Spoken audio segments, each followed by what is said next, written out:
വായോ മക്കളെ, ഇവിടെ ഇരിക്ക്.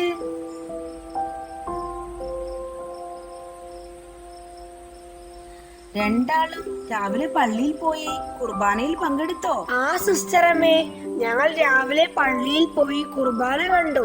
നല്ല മക്കൾ, വിശുദ്ധ കുർബാന ഒരിക്കലും മുടക്കരുത്. ഈശോയ്ക്കത് വിഷമമാവും. ഞാൻ 2-3 കാര്യങ്ങൾ പറഞ്ഞു തരാം. എന്നും മനസ്സിൽ സൂക്ഷിക്കണം കേട്ടോ. ശരി സിസ്റ്ററമ്മേ. ആദ്യത്തെ കാര്യം, ദൈവസ്നേഹമുണ്ടെങ്കിൽ പരസ്നേഹമുണ്ട്. പൂവും പൂമ്പൊടിയും എന്ന പോലെ. ഒന്ന് പറഞ്ഞേ. ദൈവസ്നേഹമുണ്ടെങ്കിൽ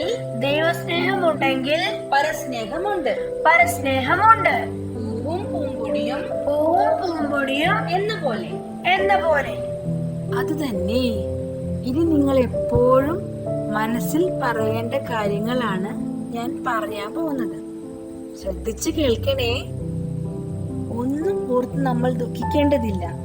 കർത്താവ് എപ്പോഴും നമ്മോട് കൂടെയുണ്ട്.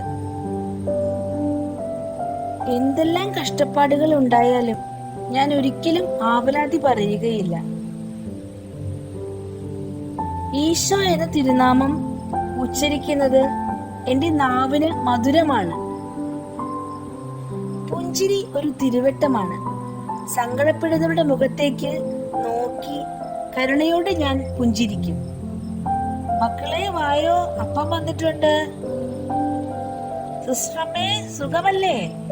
കർത്താവിന്റെ കൃപയിൽ സുഖമായിരിക്കുന്നു മോളി. ഇന്ന് രാവിലെ സിസ്റ്ററമ്മയെ കാണാത്തത് കൊണ്ട് രാത്രി ഓടി വന്നതാ രണ്ടാളും. എന്നാൽ മക്കളിനി അമ്മയുടെ കൂടെ പോയിക്കോളൂ.